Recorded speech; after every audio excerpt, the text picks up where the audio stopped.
ونستغفره ونعوذ بالله من شرور أنفسنا ومن سيئات أعمالنا من يهده الله فلا مضل له ومن يضلل فلا هادي له أشهد أن لا إله إلا الله وحده لا شريك له وأشهد أن محمدا عبده ورسوله أما بعد فأعوذ بالله من الشيطان الرجيم وقل جاء الحق وزهق الباطل إن الباطل كان زهوقا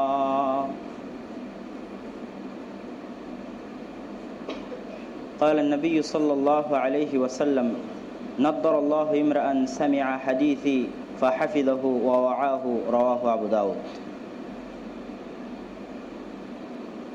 প্রশংসা আল্লাহ সুবহানাহু ওয়া তাআলার জন্য, শান্তি অবতীর্ণ হোক মুহাম্মদ সাল্লাল্লাহু আলাইহি ওয়াসাল্লামের উপর।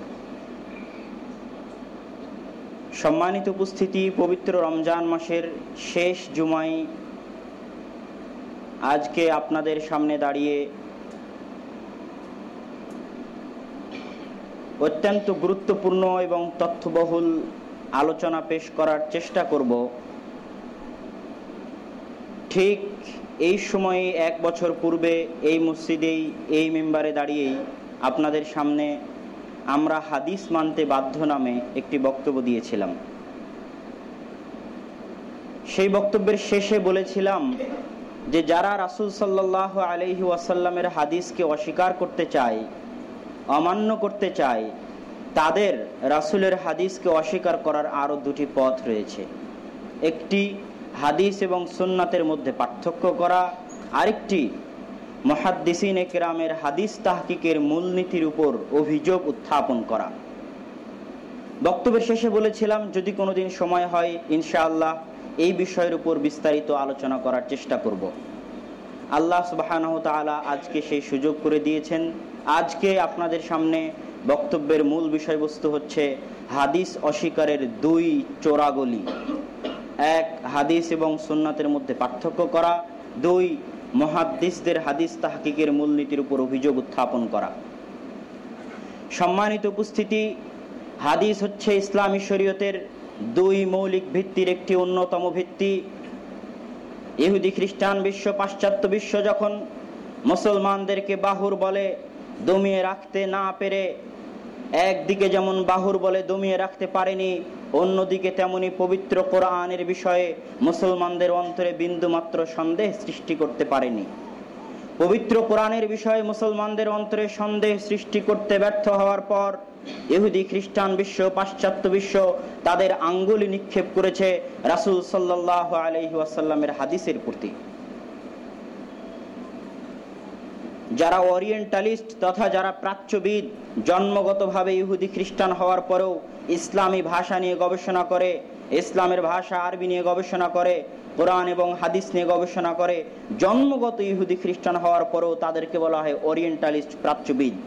এই প্রাচ্যবিদেরা গত শতকে রাসূল সাল্লাল্লাহু আলাইহি ওয়াসাল্লামের হাদিস নিয়ে গবেষণা করতে এসে এমন অনেক কথা মুসলমানদের মাঝে ছড়িয়ে দিয়েছে যা রাসূলের হাদিসকে অস্বীকার করার চোরাগলি উন্মুক্ত করে দেয়। অত্যন্ত দুঃখজনক হলো সত্য, পাক ভারত বাংলাদেশের একদল নামধারী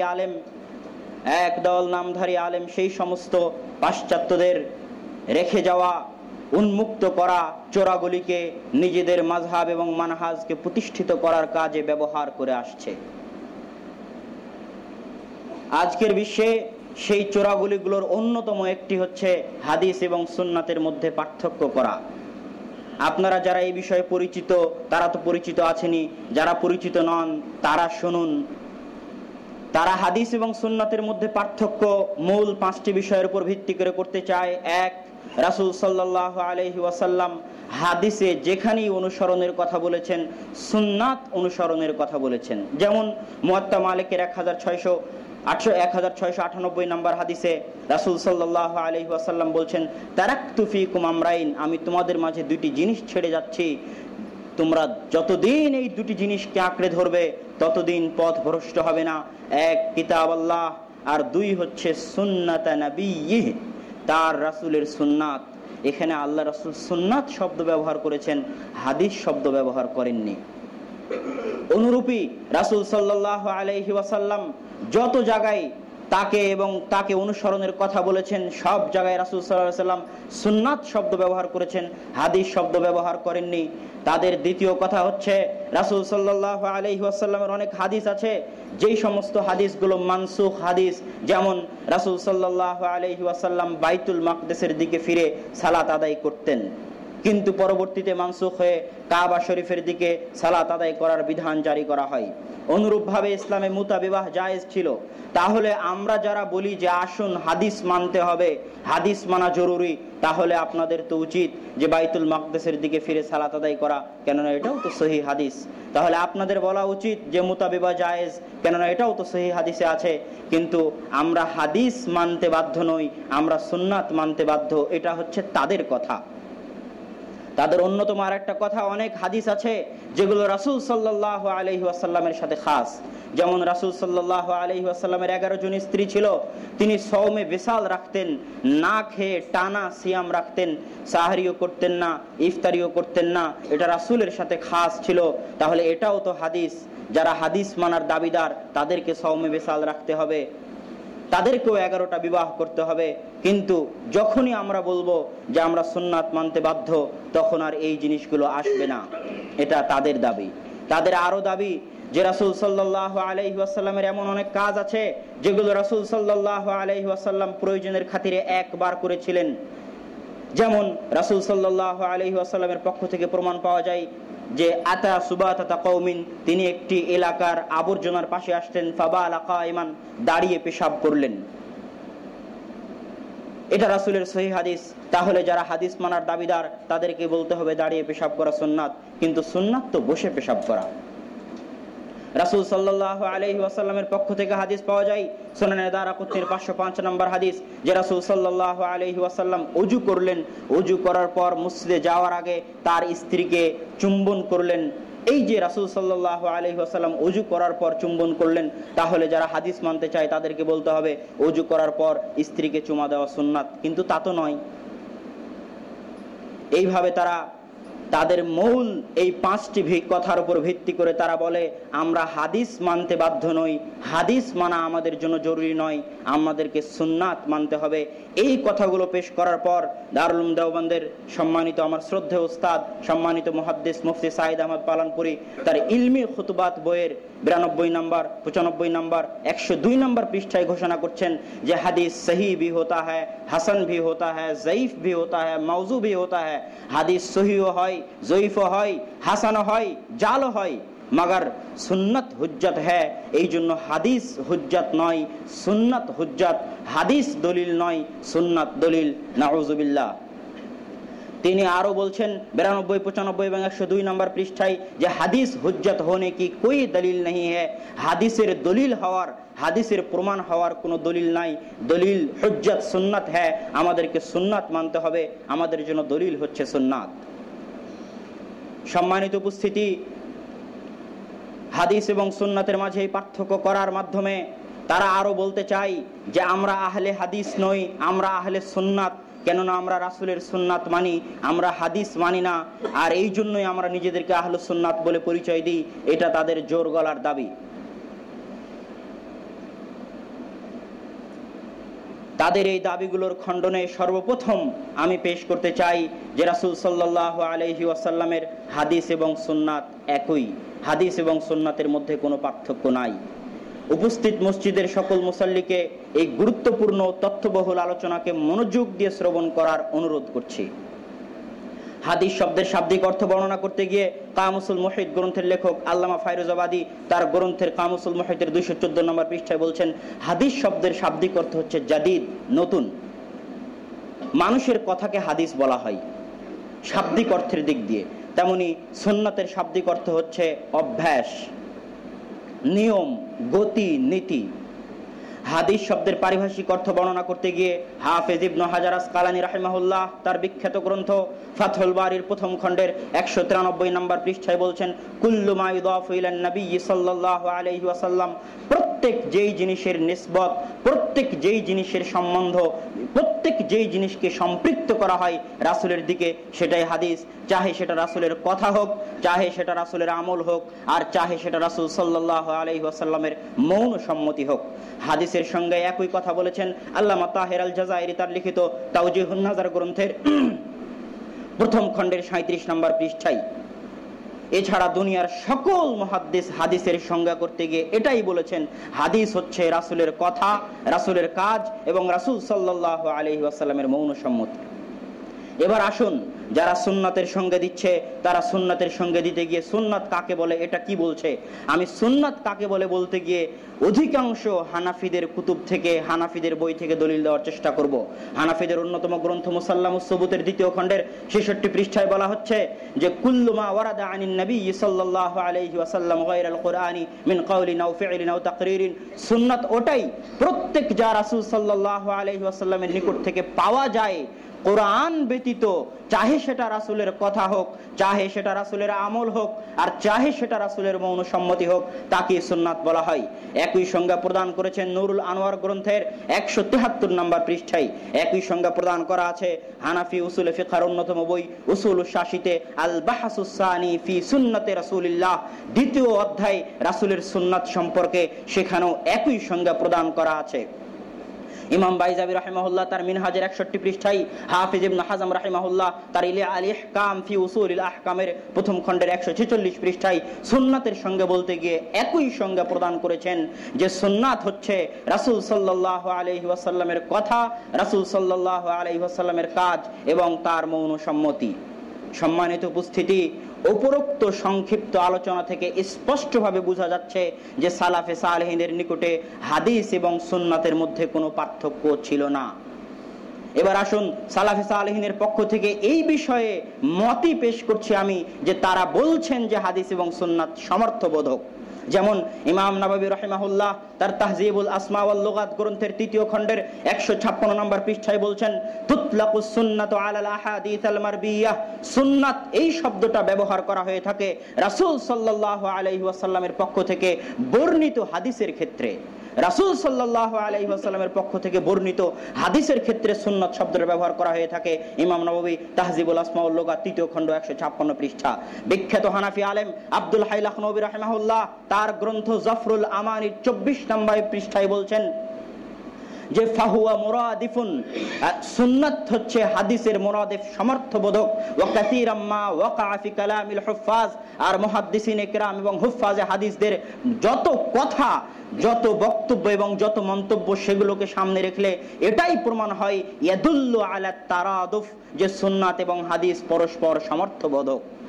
আব্দুল হাই লাখনবী জাফরুল আমানি 24 নম্বর পৃষ্ঠা। বিখ্যাত হানাফি আলেম আব্দুল ফাত্তাহ আবু গুদ্দা তার লিখিত তারিখুস সুন্নাহ ওয়া উলুমুল হাদিস গ্রন্থের 9 নম্বর পৃষ্ঠায় বলছেন যে সুন্নাত, সুন্নাত হচ্ছে হাদিসের মুরাদিফ তথা হাদিসের সমর্থবোধক। সম্মানিত উপস্থিতি, শুধু তাই নয়, বিখ্যাত দেওবন্দি আলেম আশরাফ আলী থানবীর লিখিত প্রসিদ্ধ কিতাব বেহেশতি জিওরের 7ম হিস্সার 380 নম্বর পৃষ্ঠায় আল্লামা আশরাফ আলী থানবী একটি বাব রচনা করেছেন যে কোরআন আর হাদিস কে হুকমোं पर चलना। তিনি বাব রচনা করেছেন কোরআন আর হাদিস, হাদিসকে কোরআন আর সুন্নাত বলেননি, কোরআন আর হাদিসকে হুকমোं पर चलना। বেহেশতি জিওর 7ম হিস্সা 380 নম্বর পৃষ্ঠা। এই অধ্যায়ের অধীনে আশরাফ আলী থানবী যে হাদিস নিয়ে আসছেন সেই হাদিস হচ্ছে তারাকতু ফিকুম আমরাইন লান তাদিল্লু মা মাসাকতুম বিহিমা কিতাবাল্লাহ ওয়া সুন্নাত নবিয়্যিহ, যে আমি তোমাদের মাঝে দুটি জিনিস ছেড়ে গেলাম, যতদিন তোমরা আঁকড়ে ধরে থাকবে ততদিন তোমরা পথ ভ্রষ্ট হবে না। এক হচ্ছে কিতাব আল্লাহ, আল্লাহর কিতাব, 2 হচ্ছে সুন্নাত নবিয়্যিহি। উর্দুতে এটার অনুবাদ আশরাফ আলী থানবী করছেন নবী কি সুন্নাত ইয়ানি হাদিস, নবীর সুন্নাত তথা হাদিস। স্পষ্টভাবে বেহেশতি জিওর 380 নম্বর পৃষ্ঠা। বর্তমান যারা জীবিত হানাফি আলেম আছেন তাদের মধ্যে বিখ্যাত আলেম পাকিস্তানের জাস্টিস তাকি উসমানীর লিখিত একটি ইংরেজি বই দ্য অথরিটি অফ সুন্নাহ, এই ইংরেজি বইয়ের উর্দু অনুবাদ তারই ঘনিষ্ঠজন আশরাফ উসমানী করেছেন। উর্দু অনুবাদ করতে গিয়ে দ্য অথরিটি অফ সুন্নাহর অনুবাদ করেছেন হুজ্জিয়াতে হাদিস তথা সুন্নাহর অনুবাদ করলেন হাদিস। ডক্টর হামিদুল্লাহ যিনি ফ্রান্সে বসে থেকে সর্বপ্রথম ফ্রান্সের ভাষায় কোরআনের অনুবাদ করেছেন এবং আবু হুরায়রা রাদিয়াল্লাহু তাআলা আনহুর বিখ্যাত শাগরেদ হাম্মাম বিন মুনাব্বিহ রাহিমাহুল্লাহর সাহিফা কিতাব ছাপিয়েছেন, প্রকাশ করেছেন। তিনি পাকিস্তানের বাহাওয়ালপুরের এক বক্তব্যে খুতবাতে বাহাওয়ালপুর 62 নম্বর পৃষ্ঠায় বলছেন, মেরে ইলমে হাদিস और সুন্নাত में कोई फर्क नहीं है। আমার জ্ঞানে হাদিস এবং সুন্নাতের মধ্যে কোনো পার্থক্য নাই। শুধু তাই নয়, বর্তমান যারা জীবিত হানাফি আলেম আছেন তাদের মধ্যে দারুল উলুম দেওবন্দে আমার শ্রদ্ধেয় উস্তাদ মুফতি হাবিবুর রহমান আজামির একটা আলাদা বই আছে, হুজ্জিয়াতে হাদিস আর উসপাল আমাল কি সূরাতে। এই বইয়ের মধ্যে তিনি বিস্তারিত আলোচনা করেছেন যে হাদিস এবং সুন্নাতের মধ্যে কোনো পার্থক্য নাই। আমি হানাফি উলামায়ে কেরামের পক্ষ থেকে দলিল দিয়ে প্রমাণ করার চেষ্টা করলাম যে সালাফে সালেহিন এবং অনেক হানাফি আলেম আছেন যাদের নিকটে হাদিস এবং সুন্নাতের মধ্যে কোনো পার্থক্য ছিল না। এবার চলুন আরো অতীতে যাই, মুহাদ্দিসিনে কেরাম কি বুঝতেন। ইমাম বাইহাকি রাহিমাহুল্লাহ লিখিত প্রসিদ্ধ গ্রন্থ আস-সুনানুল কুবরা লিল বাইহাকি, আস-সুনানুস সুগরা লিল বাইহাকি, ইমাম নাসাইর লিখিত প্রসিদ্ধ গ্রন্থ আল মুজতাবা মিনাস সুনান, ইমাম আবু দাউদ রাহিমাহুল্লাহ লিখিত প্রসিদ্ধ গ্রন্থ সুনানে আবু দাউদ, এই সব গ্রন্থগুলোকে তারা বলছেন সুনান। সুন্নাতের বহুবচন হচ্ছে সুনান। আর এই গ্রন্থগুলোর প্রথম পৃষ্ঠা থেকে নিয়ে শেষ পৃষ্ঠা পর্যন্ত শুধু হাদিসই হাদিস। তাহলে হাদিসের গ্রন্থের নাম তারা দিচ্ছেন সুনান, তার মানে হাদিস এবং সুন্নাতের মধ্যে কোনো পার্থক্য নাই। কিতাবুস সুন্নাত এই নামে ইমাম মারওয়াজি, ইমাম তাবারানি, ইমাম আসবাহানি, ইমাম আহমদ ইবনে হাম্বল, ইমাম ইবনে আবি আসিম, ইমাম ইবনে আবি শাইবা, আরো বহু আলেমের শুধু বই আছে কিতাবুস সুন্নাহ এই নামে, যেই বইগুলোর প্রথম পৃষ্ঠা থেকে নিয়ে শেষ পৃষ্ঠা পর্যন্ত শুধু হাদিসই হাদিস, তথা হাদিস এবং সুন্নাতের মধ্যে কোনো পার্থক্য নাই। আমাদের মাঝে বহুল প্রসিদ্ধ যে সুনানে আরবা, 4টি সুন্নাতের গ্রন্থ, সুনানে আরবা, আবু দাউদ, নাসাই, তিরমিজি এবং ইবনে মাজাহ, অথচ এই বইগুলো হাদিসের বই। আর আমরা বলছি সুনানে আরবা, তার মানে হাদিস এবং সুন্নাতের মধ্যে কোনো পার্থক্য নাই। সম্মানিত উপস্থিতি, যারা হাদিস এবং সুন্নাতের মধ্যে পার্থক্য করতে চায় তাদের দাবির অসারতা, তাদের দাবির অযোগ্যতা খণ্ডন করব ইনশাআল্লাহুল আজিজ। তাদের প্রথম দাবি ছিল, যদি আমরা বলি যে হাদিস মানতে হবে, তাহলে ওই সমস্ত হাদিসও মানতে হবে যে হাদিসগুলো মানসুখ হয়ে গেছে। তাদের উদ্দেশ্যে আমার কথা থাকবে যে ওহে গণ্ড মূর্খের দলেরা, আমরা তো সারা মুসলমান উম্মাহ এই বিষয়ে একমত যে আমাদেরকে কোরআন মানতে হবে, কিন্তু কোরআনেও অনেক আয়াত আছে যে আয়াতগুলো মানসুখ। তাহলে কি কোরআনে মানসুখ আয়াত থাকার জন্য আমরা এই কথা বলা ছেড়ে দেব যে আসুন কোরআন মানতে হবে না, কোরআন মানি না? বিদ্যা তো নাই, এদের বুদ্ধিও নাই। কোরআনে মানসুখ আয়াত থাকার পর যদি কোরআন মানতে হয় তো হাদিসেও মানসুখ আয়াত, হাদিস থাকার পরেও হাদিস মানতে হবে। শুধু তাই নয়, যদি সুন্নাতি মানতে হতো, যেটা তোমাদের মন গড়া সুন্নাত, তাদের সুন্নাতের সংজ্ঞা হচ্ছে যেটার উপর উম্মতের আমল আছে, যেটার উপর উম্মতের আমল আছে বা রাসূল সাল্লাল্লাহু আলাইহি সাল্লাম যে কাজটা নিয়মিত করতেন সেটা তাদের দৃষ্টিতে সুন্নাত। তা আমি বলবো, তোমাদের দৃষ্টিতে যেই মন গড়া সুন্নাত, সেই সুন্নাতের উপরেই যদি আমল করা লাগতো, তাহলে তোমরা বলছো যে সুন্নাত মানসুখ হয় না। সুন্নাত মানসুখ হয় না, তাই সুন্নাতের উপর আমল করতে হবে। আর হাদিসের উপর কেন আমল করব না? হাদিস মানসুখ হয় তাই। তাহলে আমার প্রশ্ন হচ্ছে, গত 1400 বছরে কেন ওলামায়ে কেরাম, মুজতাহিদিনে ইজাম নাসেখ আর মানসুখের আলোচনা তাদের বইগুলোতে করলেন? যেহেতু সুন্নাতই মানবো, সুতরাং নাসেখ মানসুখের কোনো প্রয়োজন নাই। অতএব নাসেখ মানসুখের আলোচনারও প্রয়োজন নাই। কিন্তু না, উম্মতের এটা ইজমা, সারা উম্মতের সকল মুজতাহিদিনে কেরাম যখনই আলোচনা করতে গেছেন তখনই নাসেখ মানসুখের আলোচনা করেছেন। কেন? হুজ্জাত হাদিস, তাই হাদিসের মধ্যে নাসেখ মানসুখের বাহাস আছে, তাই তারা নাসেখ মানসুখের বাহাস আলোচনা করেছেন। সুতরাং হুজ্জাত দলিল হচ্ছে হাদিস, তোমাদের মন গড়া সুন্নাত দলিল নয়। তাদের অন্যতম আরেকটা দাবি যে রাসূল সাল্লাল্লাহু আলাইহি ওয়াসাল্লামের সাথে যে আমলগুলো খাস, অনেক হাদিস আছে যেগুলো রাসূলের সাথে খাস। সুতরাং আমরা যখন দাবি করব যে হাদিস মানতে হবে, তখন এটা লাজেম আসবে, তখন এটা জরুরি হবে যে রাসূলের সাথে খাস আমলগুলো আমরা করব। যেমন রাসূলের 11 জন স্ত্রী ছিল, রাসূল সওমে বেসাল রাখতেন। তোমাদের উদ্দেশ্যে বলবো যে এখানেও হাদিস হুজ্জাত, এখানেও হাদিস দলিল। কিভাবে? হাদিস আছে বলেই আমরা জানতে পারছি যে এই জিনিসগুলো রাসূলের সাথে খাস। ওই জিনিসগুলো ছেড়ে দেওয়াটাই, ওই জিনিসগুলোর উপর আমল না করাটাই হচ্ছে এই সমস্ত হাদিসের দাবি।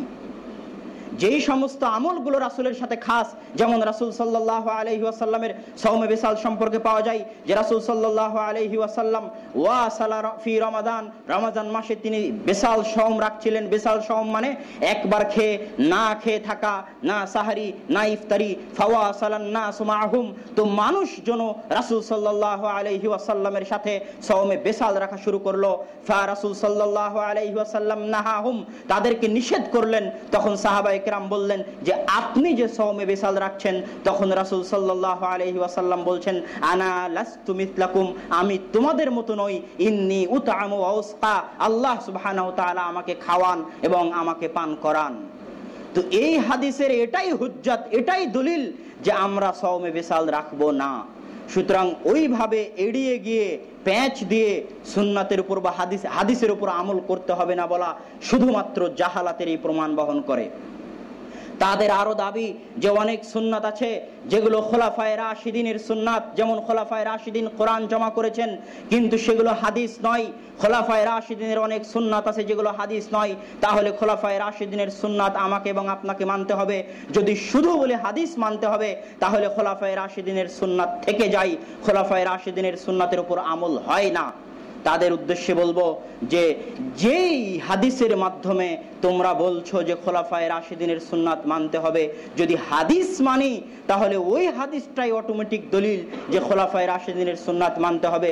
ইবনে মাজার 45 নম্বর হাদিসে রাসূল সাল্লাল্লাহু আলাইহি ওয়াসাল্লাম বলছেন তামাসসাকু বিসুন্নতি ওয়া সুন্নাতিল খোলাফায়ে রাশিদিন, তোমরা আমার সুন্নাতকে আঁকড়ে ধরো এবং খোলাফায়ে রাশিদিনের সুন্নাতকে আঁকড়ে ধরো। ওয়া আযু আলাইহা বিন নওয়াজিস, এবং দাঁত দিয়ে কামড়ে ধরো।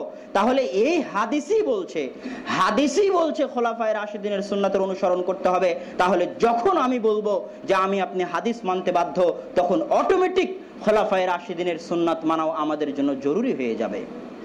কথা কি বুঝতে পারছেন?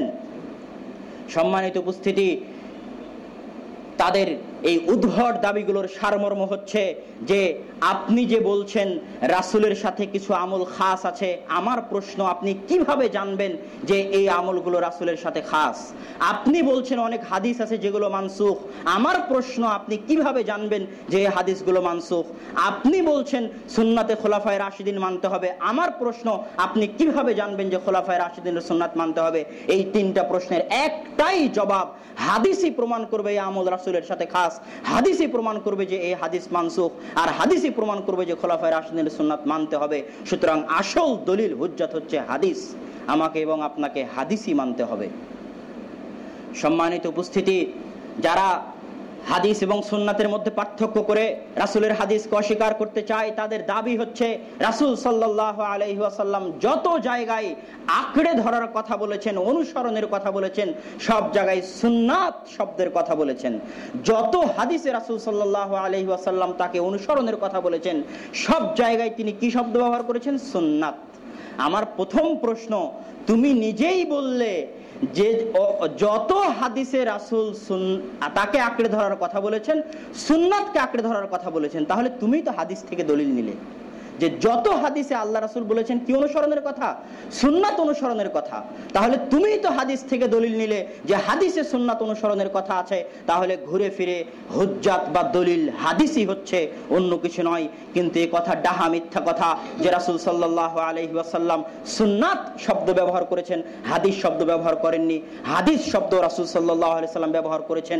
তার প্রথম কথা হচ্ছে যেই জিনিসগুলোকে তোমরা সুন্নাত, তোমাদের মন গড়া সুন্নাত বলছো, আমি প্রথমেই প্রমাণ করেছি যে হাদিস এবং সুন্নাতের মধ্যে কোনো পার্থক্য নাই।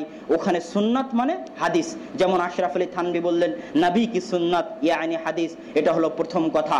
দ্বিতীয় কথা, রাসূল সাল্লাল্লাহু আলাইহি ওয়াসাল্লাম তার 23 বছরের জীবনে উম্মতকে যত দিক নির্দেশনা দিয়েছেন, আল্লাহ সুবহানাহু ওয়া তাআলা পবিত্র কোরআনে সেই দিক নির্দেশনা অনুসরণ করার কথা বলছেন।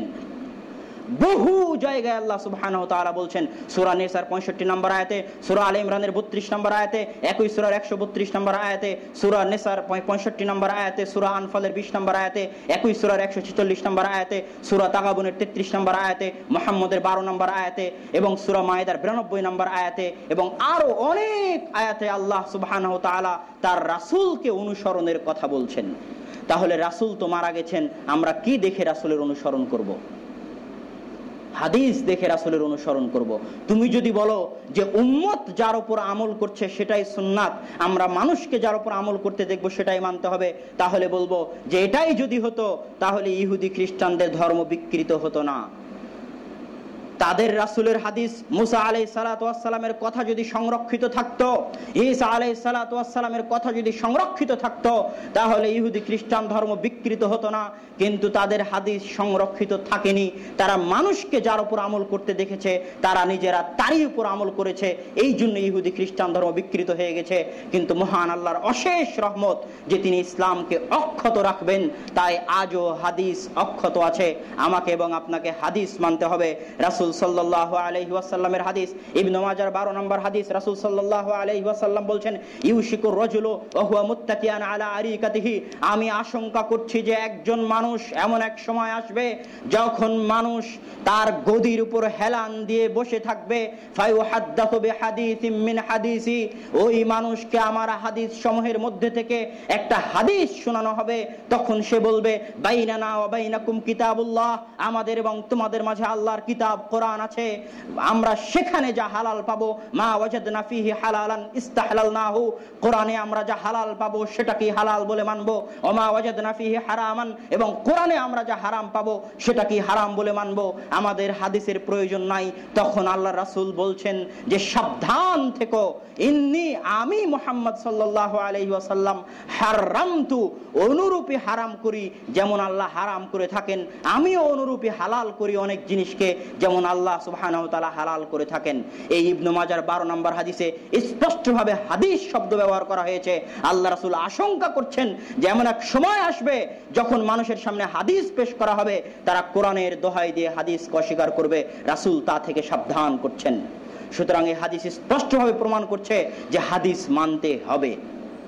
সুনানে আবু দাউদের 3622 নম্বর হাদিসে রাসূল সাল্লাল্লাহু আলাইহি ওয়াসাল্লাম বলছেন, নাযযারাল্লাহু ইমরাআতান সামিআ মিন্নি হাদিসান, ওই ব্যক্তির মুখমণ্ডলকে আল্লাহ সুবহানাহু ওয়া তাআলা উজ্জ্বল করে দিক যে এই ব্যক্তি আমার পক্ষ থেকে কোনো হাদিস শুনে, ফাহাফিজাহু, হাদিস শব্দ ব্যবহার করছেন আল্লাহ রাসূল, সামিআ মিন্নি হাদিসান, আমার পক্ষ থেকে কোনো হাদিস শুনে, ফাহাফিজাহু, অতঃপর সেই হাদিসকে মুখস্থ করে, ফাওয়াআহু, সংরক্ষণ করে, ওয়া বাল্লাগাহু, এবং অন্যের নিকটে সেই হাদিসকে পৌঁছে দেয়।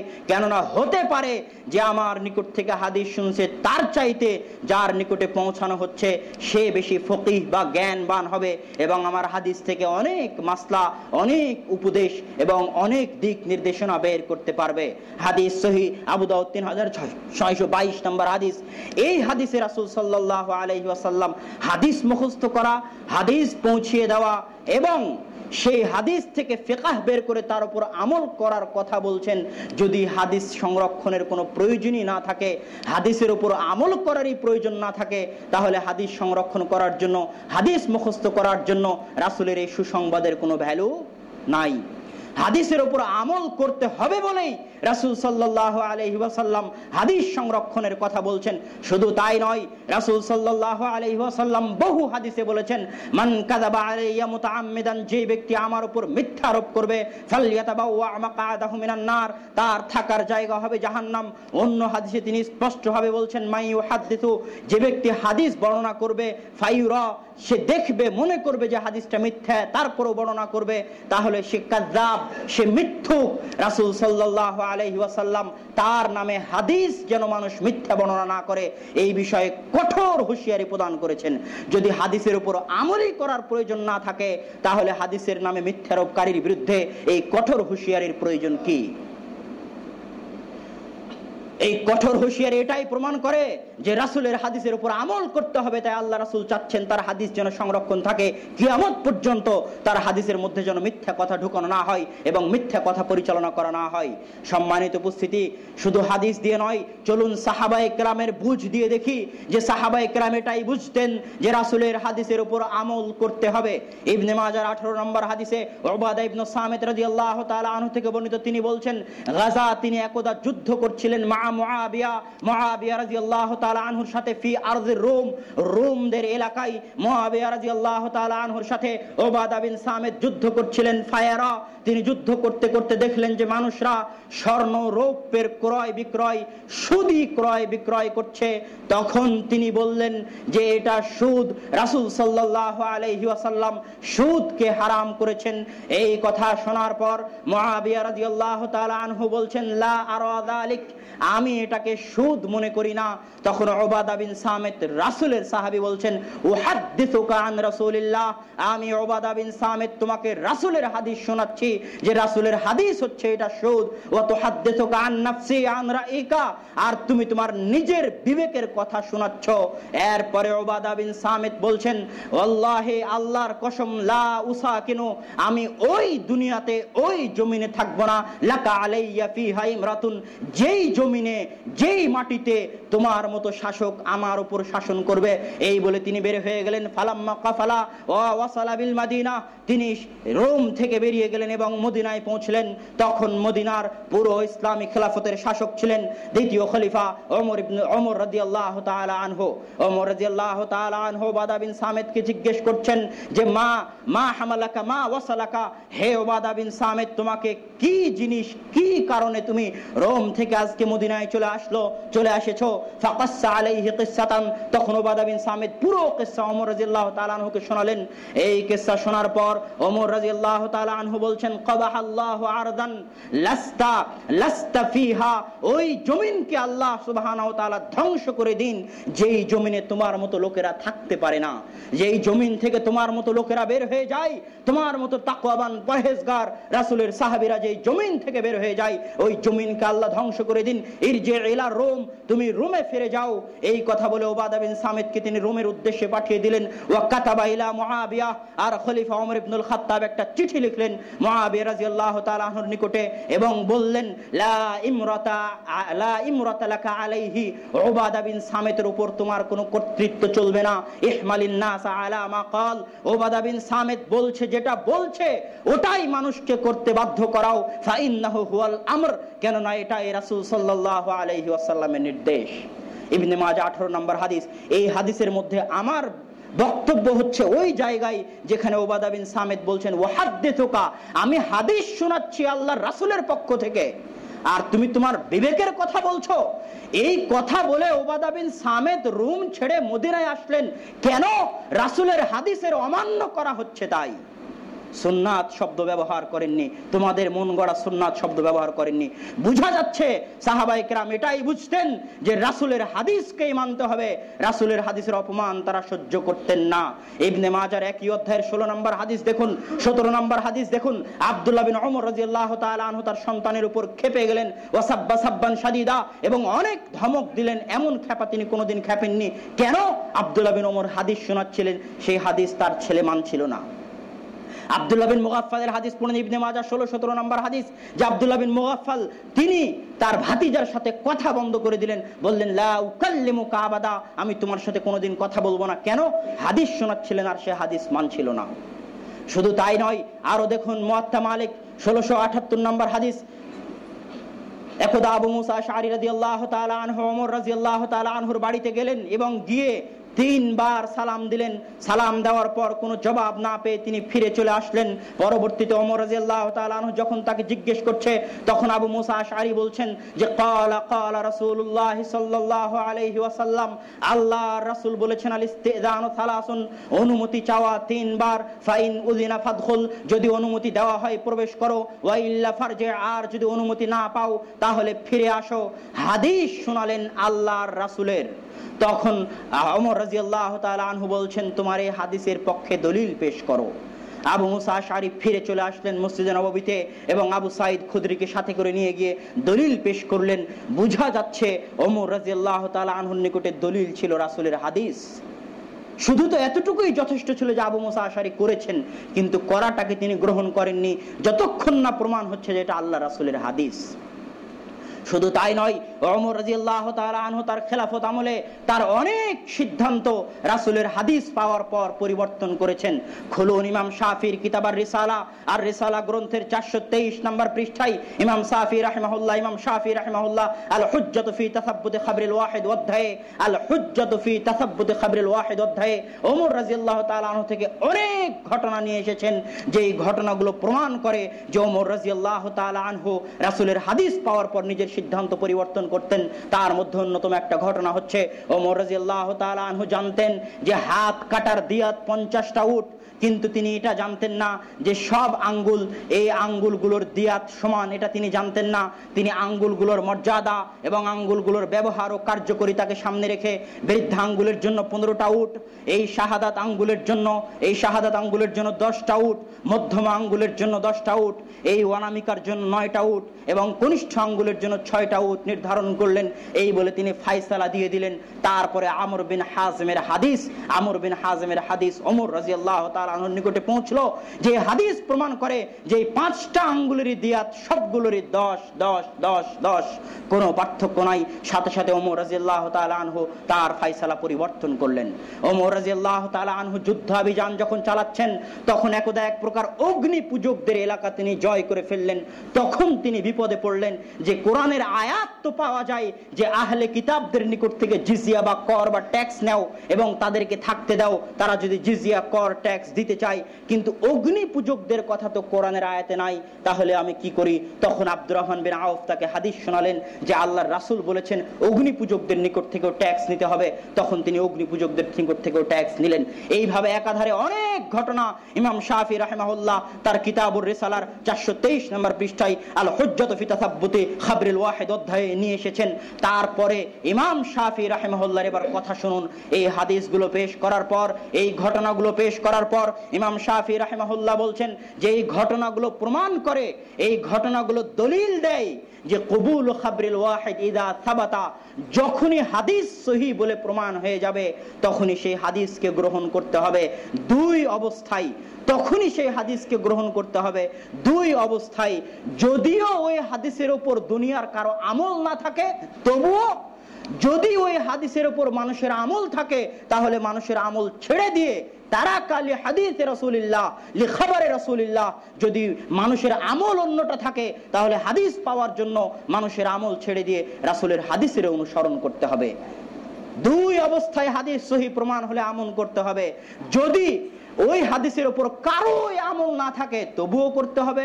আমল যদি মানুষের অন্যটার উপর থাকে আর হাদিস যদি প্রমাণ হয় মানুষের আমলের বিরুদ্ধে, তাহলে রাসূলের হাদিসকে গ্রহণ করতে হবে, মানুষের আমল পরিত্যাগ করতে হবে। কে বলছেন? সালাফে সালেহিনের ইমাম শাফিঈ কিতাবুর রিসালা 423 নম্বর পৃষ্ঠা। শুধু তাই নয়, তিনি আরো বলছেন ওয়াল হাদিসু হুজ্জাতুন বিনাফসিহি, হাদিস নিজেই নিজের দলিল, লা বিআমালি গায়রিহি, হাদিস দলিল হওয়ার জন্য কারো আমলের মুখাপেক্ষী নয়। ওই হাদিসের উপর কে আমল করছে আর কে করছে না, উম্মতের আমল ওই হাদিসের উপর আছে না, এর মুখাপেক্ষী হাদিস নয়।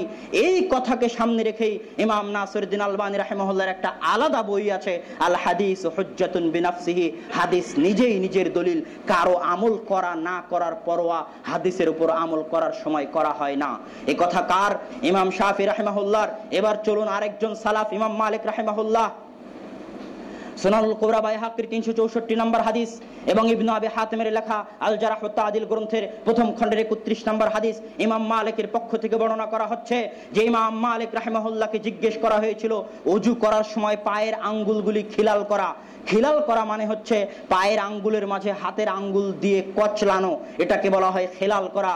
এই বিষয়ে ইমাম মালিক ইসআলু আন তাখলিলিল আসাবি', জিজ্ঞেস করা হয়েছিল পায়ের আঙ্গুল খিলাল করার বিষয়ে। তখন ইমাম মালিক রাহিমাহুল্লাহ বলেছিলেন লাইসা যালিকা আলান নাস, মানুষের জন্য এটা প্রয়োজন নাই, এটা সুন্নাত নয়। তখন বিখ্যাত মুহাদ্দিস আব্দুল্লাহ বিন ওয়াহাব বললেন ইনদি যালিকা সুন্নাহ, এই বিষয়ে আমার নিকটে একটা সুন্নাত আছে। তখন ইমাম মালিক বলছেন মাহিয়া, কি সেই সুন্নাতটা? তখন আব্দুল্লাহ বিন ওয়াহাব একটা হাদিস শোনালেন আনিল মুস্তাওরিদ বিন শাদ্দাদ আল কুরাশি সাহাবী থেকে, যে রাআইতু রাসূলুল্লাহ সাল্লাল্লাহু আলাইহি ওয়াসাল্লাম ইয়াদলুকু বিখিনসারিহি মা বাইনা আসাবি'i রিজলাইহি, আমি রাসূল সাল্লাল্লাহু আলাইহি ওয়াসাল্লামকে দেখেছি তিনি তার আঙ্গুল দিয়ে বিখিনসারিহি, তিনি তার ওয়ানামিকা দিয়ে তার পায়ের আঙ্গুলগুলো খিলাল করছিলেন। এই হাদিস শোনালেন আব্দুল্লাহ বিন ওয়াহাব ইমাম মালিককে, আর শোনানোর আগে বলছিলেন আমার নিকটে সুন্নাত আছে। বললেন সুন্নাত আছে, শোনালেন কি? হাদিস। তাহলে এটা সবচেয়ে কঠোর প্রমাণ যে সুন্নাত এবং হাদিস তাদের নিকটে একই অর্থে ব্যবহার হতো। আরো প্রমাণ শুনুন, হাদিস শোনার পর ইমাম মালিক বলছেন ইন্না হাযা হাদিসুন হাসানুন, এই হাদিসটা তো অনেক সুন্দর। আব্দুল্লাহ বিন ওয়াহাব বললেন আমি আপনাকে একটা সুন্নাত শোনাবো, আর ইমাম মালিক বলছেন এই হাদিসটা তো অনেক সুন্দর।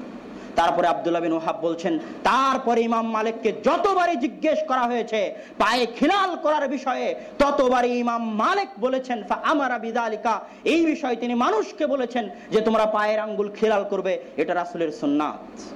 সুনানুল কুবরা 364 নম্বর হাদিস, ইবনে আবি হাতিমের জারহ ওয়া তা'দীল প্রথম খণ্ডে 31 নম্বর পৃষ্ঠা।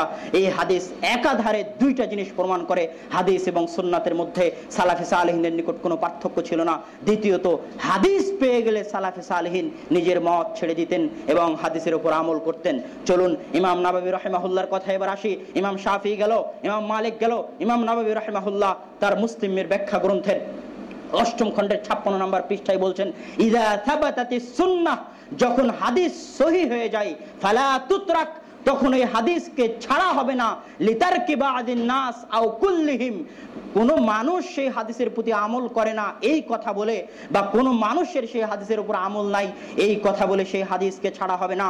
ইবনুল কাইয়িম রাহিমাহুল্লাহ আহমদ বিন হাম্বল রাহিমাহুল্লাহর পক্ষ থেকে তার ইলামুল মুআক্কিনের 1ম খণ্ডের 30 নম্বর পৃষ্ঠায় বলছেন যে আহমদ বিন হাম্বল রাহিমাহুল্লাহ লা ইউরাজ্জিহু আলা হাদিস রাসূলিল্লাহ, রাসূলের হাদিসের উপরে কোনো কিছুকে প্রাধান্য দিতেন না, লা কাওলান, কারো কথাকে নয়, ওয়ালা আমালান, কারো কাজকে নয়, ওয়ালা রাইয়ান ওয়ালা কিয়াসান, কোন রায়কে নয়, কোন কিয়াসকে নয়, রাসূলের হাদিসের উপর ইমাম আহমদ বিন হাম্বল কিছুকেই প্রাধান্য দিতেন না।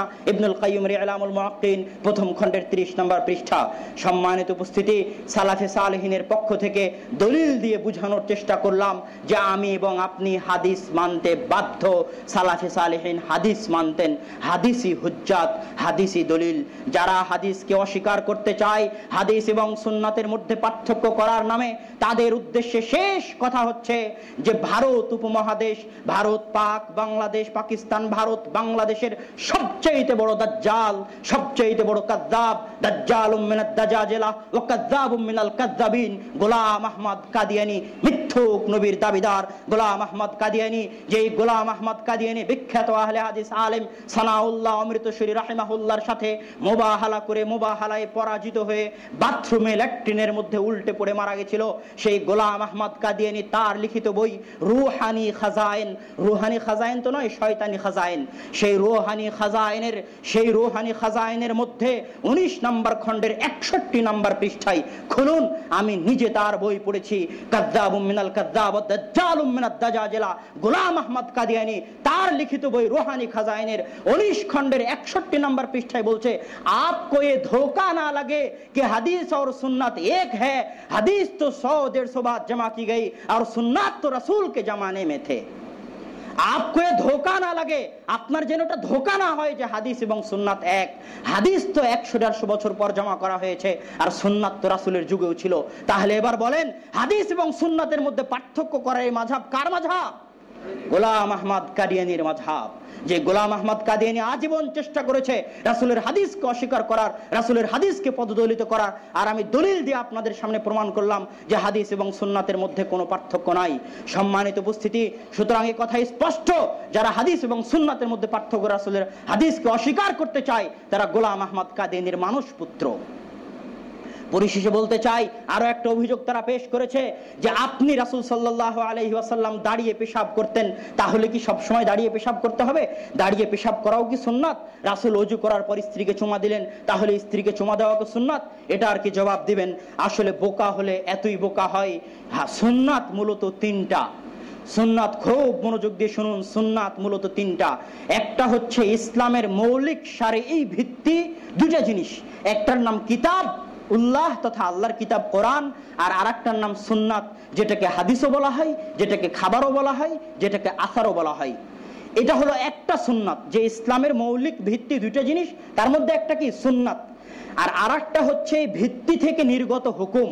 যখন কোনো আসামির রায় দেওয়া হয় আইনের এত ধারা অনুযায়ী ফাঁসি, এত ধারা অনুযায়ী যাবজ্জীবন, এত ধারা অনুযায়ী এত টাকা জরিমানা, একটা হলো আইনের ধারা আর একটা হলো হুকুম।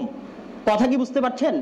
তো আইনের ধারা হলো কিতাব আর সুন্নাত, আল্লাহ রাসূলের হাদিস, আর হুকুম কখনো ফরজ, কখনো ওয়াজিব, কখনো সুন্নাত, কখনো জায়েজ, কখনো মাকরুহ, কখনো হারাম।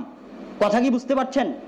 কোরআন এবং হাদিসের ইসলামী শরীয়তের মধ্যে দখল আছে। কোরআন এবং হাদিস ইসলামী শরীয়তের হুকুম প্রণয়নে প্রভাব বিস্তার করে। কখনো সেই প্রভাবটা ফরজ হয়, যেমন রাসূলের হাদিস বুখারী শরীফের সাদাকাতুল ফিতর কিতাবুজ যাকাত অধ্যায়ের, যে ফারাজা রাসূলুল্লাহ সাল্লাল্লাহু আলাইহি ওয়াসাল্লাম সাদাকাতুল ফিতর সাআম মিন তামারিন, আল্লাহর রাসূল ফরজ করেছেন সাদাকাতুল ফিতর, ফিতরা আদায় করা এক সা করে।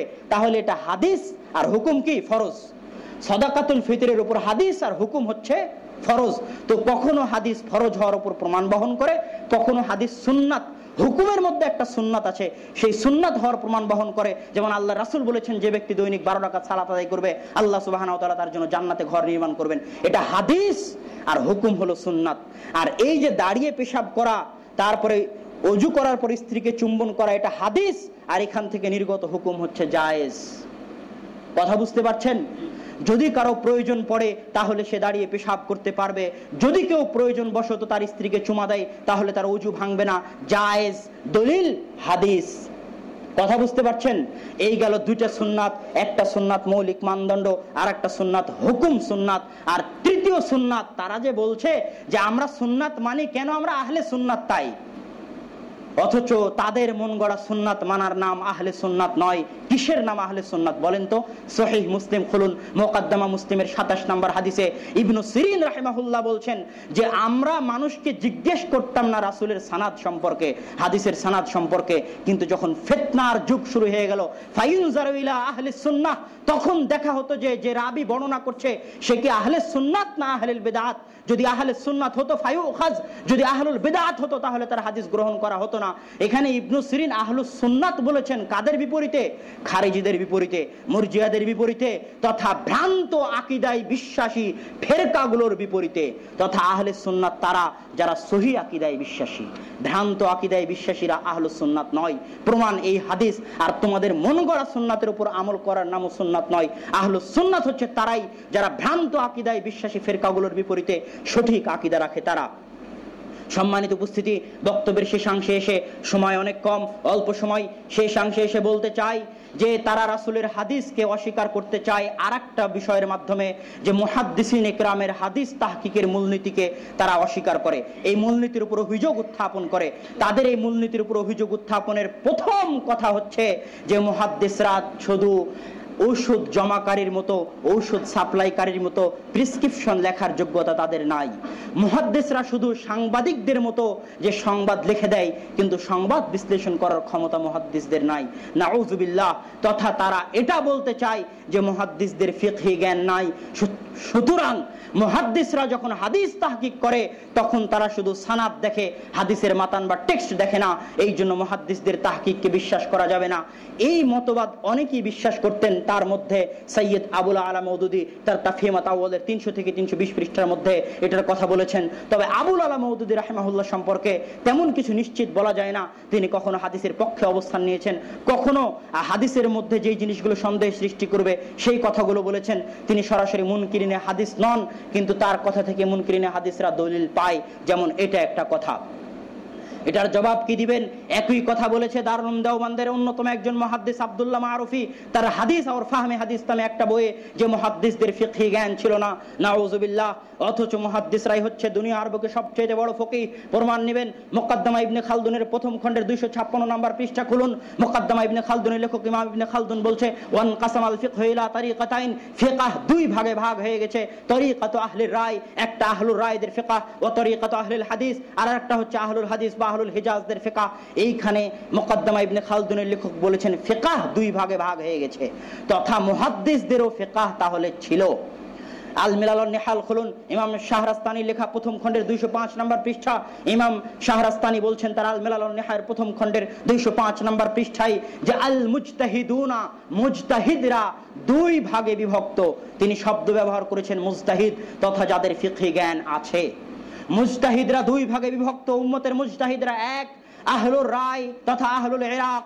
আহলুর রায় হচ্ছে আহলুল ইরাক, যাদের নিকটে হাদিস কম ছিল। আর দুই আসহাবুল হাদিস, হুম আহলুল হিজাজ। আসহাবুল হাদিস কারা? তারা আহলুল হিজাজের অধিবাসী। এই আসহাবুল হাদিসরাই হচ্ছে মুহাদ্দিস। তাহলে বোঝা যাচ্ছে মুজতাহিদিনদের, ফুকাহাদের একটা গ্রুপ হচ্ছে মুহাদ্দিসগণ।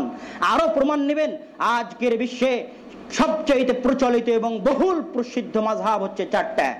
ইমাম আবু হানিফার মাযহাব, ইমাম মালিকের মাযহাব, ইমাম আহমদ বিন হাম্বলের মাযহাব, ইমাম শাফির মাযহাব। এই চার ইমামের তিন ইমামই প্রসিদ্ধ মুহাদ্দিস। ইমাম শাফি প্রসিদ্ধ মুহাদ্দিস, ইমাম আহমদ বিন হাম্বল 10 লক্ষ হাদিসের হাফেজ, ইমাম মালিক মুয়াত্তা মালিকের লেখক প্রসিদ্ধ মুহাদ্দিস। তাহলে বোঝা যাচ্ছে তারা মুহাদ্দিস হওয়ার পরেও ফকিহ।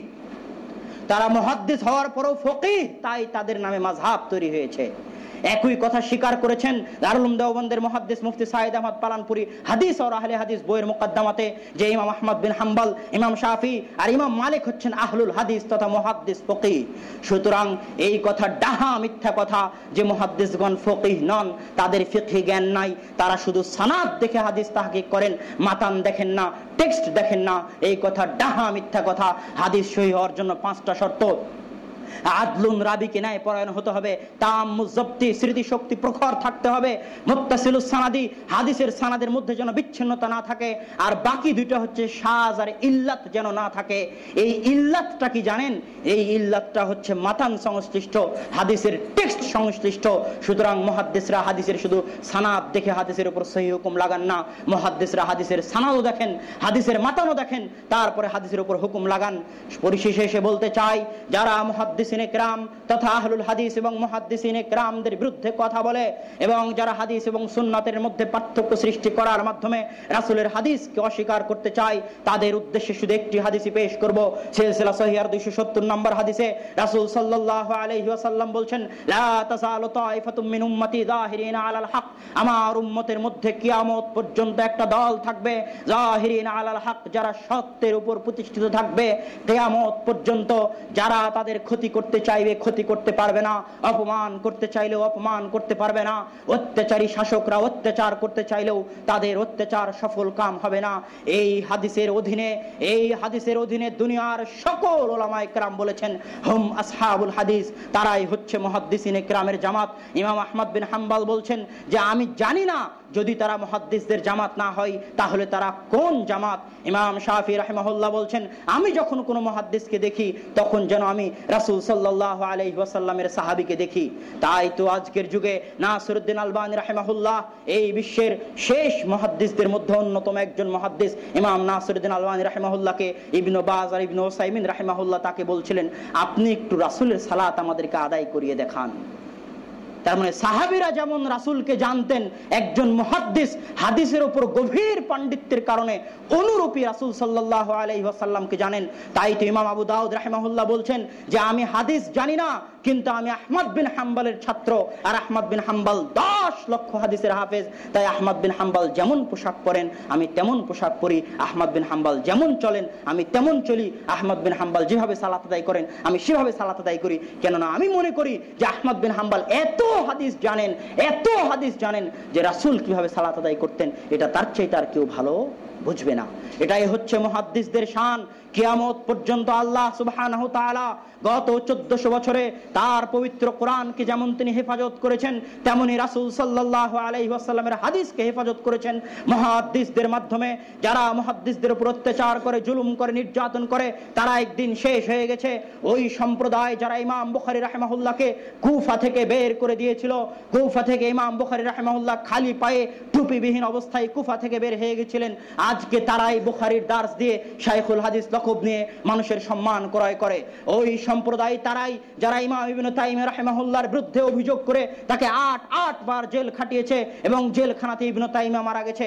এরাই তারা যারা আহমদ বিন হাম্বলের সময় বলেছিল খলিফাদের অনুসরণে যে কোরআন হচ্ছে মাখলুক, আর একা ইমাম আহমদ বিন হাম্বল বলেছিলেন কোরআন মাখলুক নয়, আল কোরআন ও কালামুল্লাহ। এইভাবে যুগে যুগে আল্লাহ সুবহানাহু ওয়া তাআলা মুহাদ্দিসদের দিয়ে তার দ্বীনকে সংরক্ষণ করেছেন, আজও করবেন, কিয়ামত পর্যন্ত করবেন। যতদিন মুহাদ্দিসরা আছে ততদিন কোন মায়ের সন্তানের খাওয়া হবে না যে রাসূলের নামে জয়ীফ হাদিস তৈরি করে, রাসূলের নামে জাল হাদিস তৈরি করে। যখনই তারা রাসূলের নামে জয়ীফ এবং জাল হাদিস তৈরি করবে, রাসূলের হাদিসকে অস্বীকার করার চোরাগুলি উন্মুক্ত করবে, তখনই একটা করে আলবানি আসবে, আর আলবানির কলমের আঘাতে তাদের সীসা ঢালা প্রাচীর ভেঙে চুরমার হয়ে যাবে, তাদের তখতে তাউস ভেঙে চুরমার হয়ে যাবে আলবানির মতো এক একটা কলমের আঘাতে। কিয়ামত পর্যন্ত আল্লাহ সুবহানাহু ওয়া তাআলা এইভাবে মুহাদ্দিস পাঠাবেন। আজকে যারা ইমাম আলবানী রাহিমাহুল্লাহকে, আমিরুল মুমিনিন ফিল হাদিস এই জামানার আলবানী রাহিমাহুল্লাহকে যারা গালি দেয়, আলবানী রাহিমাহুল্লাহর যারা ছবি বিকৃত করে ছাপায় এবং অনলাইনে প্রচার করে, তাদেরকে চিনে রাখুন, একদিন আসবে এরাই তারা যারা ইমাম বুখারীকে কুফা থেকে বহিষ্কার করেছিল, আজকে বুখারী শরীফের দার্স দিয়ে তারা সম্মান ক্রয় করে। একদিন আসবে এরা আলবানী রাহিমাহুল্লাহর বইয়ের দার্স দিয়ে মানুষের নিকটে সম্মান ক্রয় করবে, কেননা কবুলিয়াত আল্লাহ সুবহানাহু ওয়া তাআলা দেন। এই মুহাদ্দিসরাই ওই জামাত যারা হচ্ছে দুনিয়ার শ্রেষ্ঠ জামাত, যাদের সম্পর্কে আব্দুল হাই, বিখ্যাত হানাফি আলেম আব্দুল হাই লাখনবী রাহিমাহুল্লাহ তার ইমামুল কালাম গ্রন্থের 216 নম্বর পৃষ্ঠায় বলছেন, মান নাযারা বিনাজরিল ইনসাফ, যেই ব্যক্তি ইনসাফের দৃষ্টিতে দেখবে, ওয়াগাসা ফি বিহারিল ফিকহি, এবং ফিকহের সমুদ্রে ডুব দিবে, ইয়ালামু ইলমান ইয়াকিনান, সেই ব্যক্তি ইলমে ইয়াকিনের মতো জেনে নেবে যে আন্না আহলাল হাদিস আন্না মাযহাবাল মুহাদ্দিসিন আকওয়া, নিশ্চয় মুহাদ্দিসদের মাযহাব হচ্ছে অন্যান্য মাযহাবের তুলনায় সবচাইতে শক্তিশালী এবং সবচাইতে প্যাটেন্ট মাযহাব।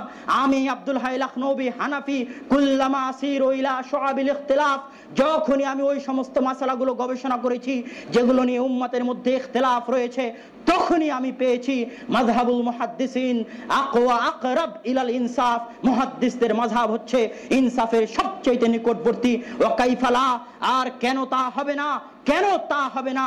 ইন্নাম মুহাদ্দিসিনা, নিশ্চয় মুহাদ্দিসরা হচ্ছে ওয়ারাসাতুল আম্বিয়া হাক্কান, মুহাম্মদ সাল্লাল্লাহু আলাইহি ওয়াসাল্লামের প্রকৃত উত্তরসূরি এবং তার দ্বীনের প্রকৃত নায়েব। তারপরে আব্দুল হাই লাখনবী আল্লাহর নিকটে দোয়া করছে যে আল্লাহ হাশারানাল্লাহু মাআহুম ফি যুমরাতিনা, কিয়ামতের ময়দানে আল্লাহ যেন আমাকে মুহাদ্দিসদের সাথে রাখেন, কেননা মুহাদ্দিসদের কোনো ইমাম নাই, একমাত্র ইমাম মুহাম্মদ সাল্লাল্লাহু আলাইহি ওয়াসাল্লাম। এবং তিনি আরো দোয়া করছেন যে আমার যেন মৃত্যু হয় মুহাদ্দিসদের প্রতি ভালোবাসা রেখে। আজকে মসজিদের শেষাংশে এসে আমিও আল্লাহ সুবহানাহু ওয়া তাআলার নিকটে দোয়া করতে চাই যে আমরা মুহাদ্দিসদের মতো হতে না পারলেও আমরা যেন মুহাদ্দিসদের সাথে এবং তাদের ইমাম মুহাম্মদ সাল্লাল্লাহু আলাইহি ওয়াসাল্লামের সাথে কিয়ামতের মাঠে একত্রিত হতে পারি এবং মরা পর্যন্ত রাসূল সাল্লাল্লাহু আলাইহি ওয়াসাল্লামের সুন্নাতের সংরক্ষণ, জয়ীফ এবং জাল হাদিস থেকে রাসূলের সুন্নাতকে, রাসূলের হাদিসকে সংরক্ষণ করার জন্য যেন নিজের জীবন বাজি দিয়ে কাজ করে যেতে পারি। আল্লাহ সুবহানাহু ওয়া তাআলা যেন আমাদের সেই তৌফিক দান করেন। আল্লাহুম্মা আমিন।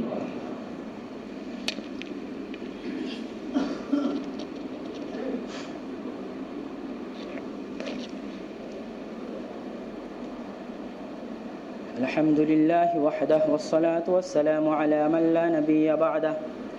ইয়া আইয়ুহাল্লাযীনা আমানু সাল্লু আলাইহি ওয়া সাল্লিমু তাসলিমা। আল্লাহুম্মা সাল্লি আলা মুহাম্মাদিন ওয়া আলা আলি মুহাম্মাদ কামা সাল্লাইতা আলা ইব্রাহিম ওয়া আলা আলি ইব্রাহিম ইন্নাকা হামিদুম মাজিদ। اللهم بارك على محمد وعلى آل محمد كما باركت على إبراهيم وعلى آل إبراهيم إنك حميد مجيد. ربنا ظلمنا أنفسنا وإن لم تغفر لنا وترحمنا لنكونن من الخاسرين. ربنا آتنا في الدنيا حسنة وفي الآخرة حسنة وقنا عذاب النار. اللهم انصر من نصر دين محمد صلى الله عليه وسلم واجعلنا منهم. اللهم انصر من نصر دين محمد صلى الله عليه وسلم واجعلنا منهم. اللهم اخذل من خذل دين محمد صلى الله عليه وسلم ولا تجعلنا منهم. اللهم اخذل من خذل دين محمد صلى الله عليه وسلم ولا تجعلنا منهم. اللهم اعز الإسلام والمسلمين. اللهم اعز الإسلام والمسلمين واخذل الكفرة واليهود والنصارى والمشركين. رب ارحمهما كما ربياني صغيرا. رب ارحمهما كما ربياني صغيرا. رب ارحمهما كما ربياني صغيرا. سبحان ربك رب العزة عما يصفون وسلام على المرسلين والحمد لله رب العالمين.